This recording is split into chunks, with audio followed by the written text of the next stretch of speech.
Bienvenidos a la City por Dentro en Mercado por Expertos. Hoy estamos con el tema de la semana, llamémoslo así, o el tema de los últimos días, todo el tema tributario. Y para eso estamos con el contador Guillermo Poch, tributarista y a su vez es máster en finanzas y en derecho tributario. Hola, ¿cómo andás, Guillermo? ¿Qué decís? ¿Cómo Bienvenido. anda, Gustavo? ¿Todo bien? Todo bien. Mejor. ¿Vos? Bien, todo Perfecto. bien. Entonces, corriendo esta semana. Me imagino que has tenido una semana agitada y que obviamente estos temas son preponderantes en la actividad de todos, o por lo menos de los cambios que hay establecidos en la actualidad. Como alternativa, obviamente, arranquemos con la oficialización que hizo el Ministerio de Economía respecto al piso del impuesto a la ganancia, que fue mutando, fue cambiando un poco de las distintas alternativas durante la semana esta que pasó. Y obviamente tenemos hoy por hoy decir, bueno, ¿cómo está esto? ¿Cuál es el piso? ¿Cuánto es las distintas alternativas que tenemos? Bueno, esta semana todos pensábamos que el monto iba a ser a 1 millón, después se habló algo de 1.500.000. Tal cual. Quedó establecido en 15 sueldos mínimos vitales y móviles, que hoy está aproximadamente en 118.000. Eso lo que da es un monto no sujeto a gravamen para todas aquellas personas que ganan por debajo de 1.770.000 pesos mensuales. ¿Sí? Ahí lo que hay que tener en cuenta, Gustavo, es que se redujo considerablemente el universo de las personas que trabajan en relación de dependencia, jubilados o cargos públicos, a 80.000. Con anterioridad eran más o menos 700.000, 800.000, cuando Exacto. el gobierno veía que llegaba al millón de personas, automáticamente trataban de buscar la merma en la cantidad de personas, de gente alcanzada por el impuesto, aumentando ese umbral. Hoy lo subieron considerablemente y lo que se está hablando es de 80.000 personas sometidas a gravamen. Dejaste afuera 700.000. Quedó que es a partir de octubre, ¿no? Sí, el decreto reglamentario llamó algo la atención, era que uno de alguna manera pensaba que iba a tener efectos inmediatos, es para los sueldos devengados a partir de octubre. Desde el punto de vista político, llamémoslo así, no va a tener un efecto en el sueldo ahora cuando se está votando, porque en definitiva va a ser lo que se cobre en noviembre o pasadas las elecciones. Entonces, este mes de septiembre la gente va a seguir con el viejo monto y a partir de lo que la gente gane a partir del 1 de octubre, que los cobras o los últimos días de octubre y los primeros de noviembre, ahí es donde van a ver el impacto real de esta medida. En ese proyecto también se modificó la alternativa de los que están ganando 1.770.001. Bueno, porque ahí va a haber la alternativa de una diferencia bastante importante, o va a cobrar menos dinero en efectivo o líquido los que ganan más de ese monto apenas. Sí, o sea, conforme quedó el decreto, esa norma puente, llamala para evitar eso, no quedó contemplada. Vamos a ver si hay después vía reglamentación de lo que viene a ser la AFIP lo puede dictaminar. Y paralelamente a esto está ingresando una ley en el Congreso para modificar esta norma. ¿Por qué opera de esta manera? Porque las leyes tributarias tienen que tener, o sea, discusión parlamentaria, claro, e iniciando desde lo que viene a ser el Congreso, la parte de la Cámara de Diputados. Entonces, ahora se está presentando ese proyecto, no obstante eso, está esta posibilidad de aplicar esta norma y después lo esperable es que se sancione la ley en este sentido. Bien. Y otro de los temas, obviamente, es qué puede pasar con las distintas alternativas que tengan las otras actividades económicas que tiene la gente, en definitiva, ya sea los autónomos, cómo va a quedar la condición, inclusive los monotributistas y demás, ¿no? O sea, ¿tiene alguna posibilidad de alguna mejora? Porque el monto de donde arrancan es bastante bajo.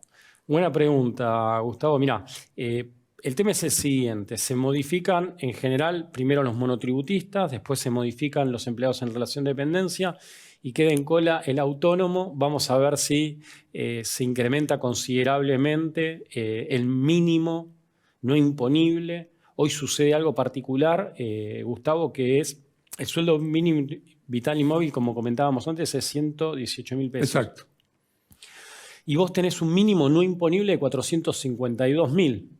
Claro, Entonces, la gente que está en el sueldo mínimo vital y móvil a lo largo del año ya es sujeto del impuesto a las ganancias, entra en el concepto de que es un sujeto alcanzado por el gravamen, claro. cosa que no resultaría adecuado, con lo cual tendríamos que estar pensando de que al menos tendrían que ser 12 sueldos mínimos y vitales y móvil, el mínimo no imponible, para que resulte ser algo, la verdad, razonable y que también sea justo.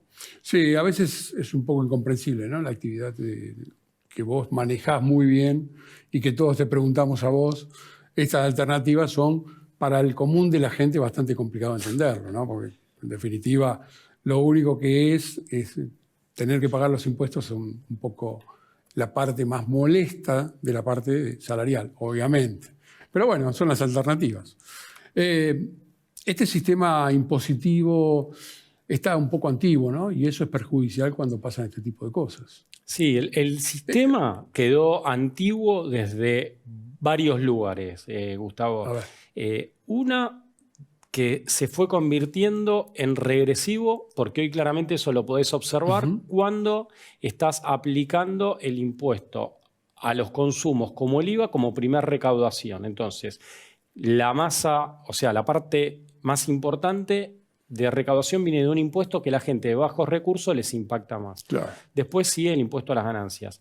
En relación al impuesto a las ganancias y conforme lo que venimos conversando, para que vos tengas que quedó viejo, es en el 1 a 1, una persona que ganaba $10.000 anuales tenía una tasa promedio de 9%.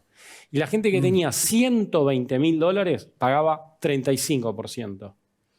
Hoy alguien que tiene 4.100 pesos anuales de ingreso está en la alícuota del 35%.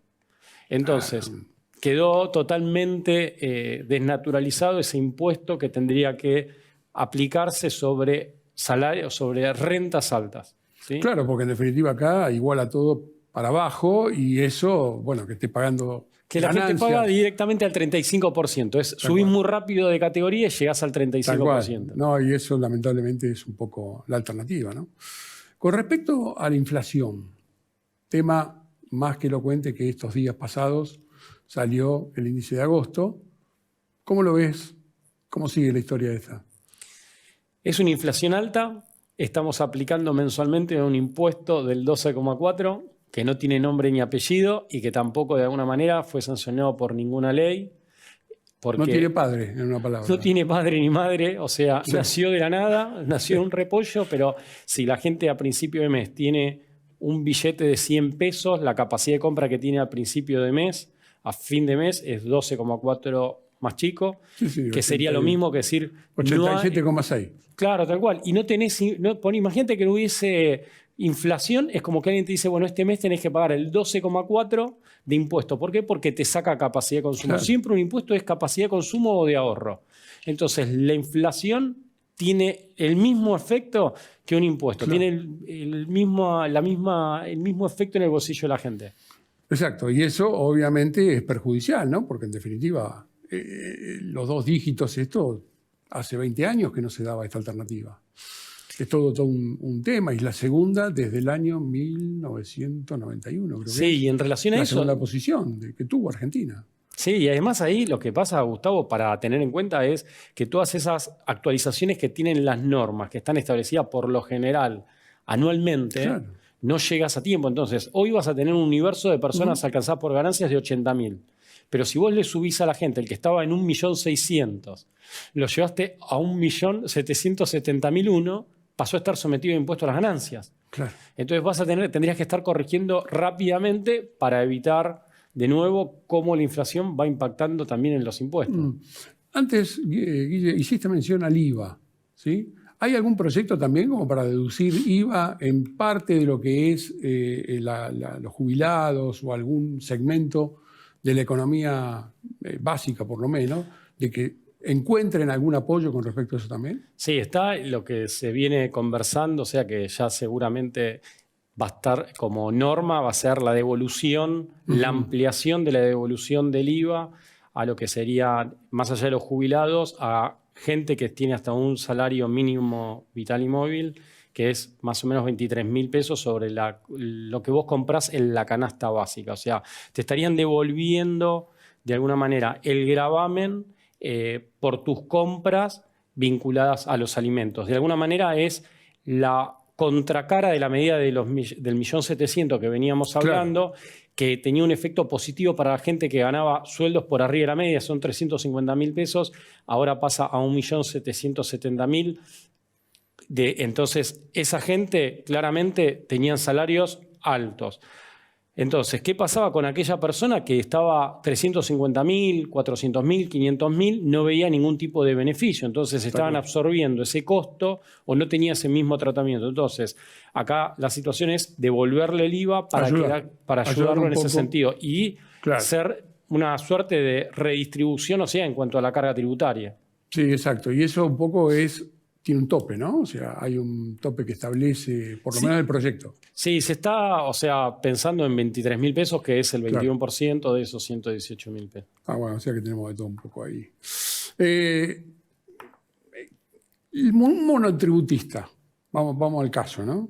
Que no paga factura, o sea, que no factura, mejor dicho, ¿tiene que seguir pagando el tributo?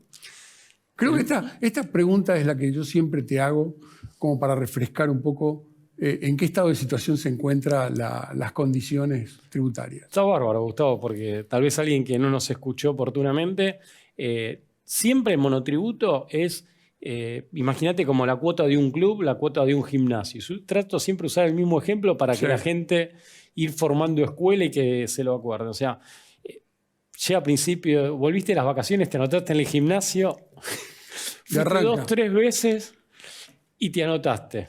¿Tenés que seguir pagando la cuota si vas o no vas al gimnasio? Sí, tenés que seguir pagándola. Bueno, acá factures, no factures, estás en la misma situación, tenés la posibilidad tal vez de bajarte de categoría, pero siempre tenés que tener presente que hasta tanto no canceles esa inscripción en el monotributo, tenés que pagar la cuota. Es así. O sea que no te puedes olvidar de cumplir con tu deber. Olvidarte te podés llegar a olvidar si no pusiste en débitos y créditos, pero vas a tener que pagar intereses resarcitorios. Claro. Pero sí, hay que pagarlo. La respuesta es hay que pagar monotributo aun cuando no estés facturando. Bueno, es una alternativa. ¿No crees que, y en estas condiciones yo creo que toda esta ayuda económica, entre comillas, que está haciendo el Estado para poder llevar adelante esta alta inflación que existe, es si la presión tributaria se bajaría? ¿No crees que realmente en todas las condiciones, ¿no? Después vamos a ver cómo, y eso te voy a preguntar, es cómo se cubre o con qué se va a pagar este incremento que se estaba dando en cuanto a la baja de ganancias y demás. Si bajan los impuestos, ¿no crees que podría tener mayor cantidad o mejor perfil la gente como para tener mejor consumo y eso un poco reactivar la actividad económica en el país? Cuando se hizo el anuncio del proyecto, los fondos se comentó que van a provenir del aumento del impuesto país. La merma que se estimó es de 1 billón de pesos. Y ahí hay que contemplar después de que la gente que viene tal vez con consumos atrasados o que tal vez el impuesto a la ganancia le estaba quitando consumo, eso se va a volcar rápidamente al consumo y eso va a ser de alguna manera después recaudado vía otros impuestos, siempre vinculado a los consumos y también después en menor medida por un impuesto al patrimonio. IVA, ingresos brutos, impuestos internos, o sea, tenés otra imposición cuando no aplicás un impuesto a las ganancias. Claro. Y ahí lo que siempre hay que tener en cuenta es que si el impuesto a las ganancias te quitaba capacidad de consumo, de alguna manera ese impuesto a la renta actuaba como un impuesto al consumo similar al IVA. O sea, era como que estaba en esa situación. Siempre el impuesto a las ganancias tiene que estarse aplicando sobre ganancias, o sea, sobre la porción que la gente está o que tiene posibilidades de ahorrar, no sobre plata que necesita para vivir. Bien, perfecto. La última, porque ya se nos acaba el tiempo.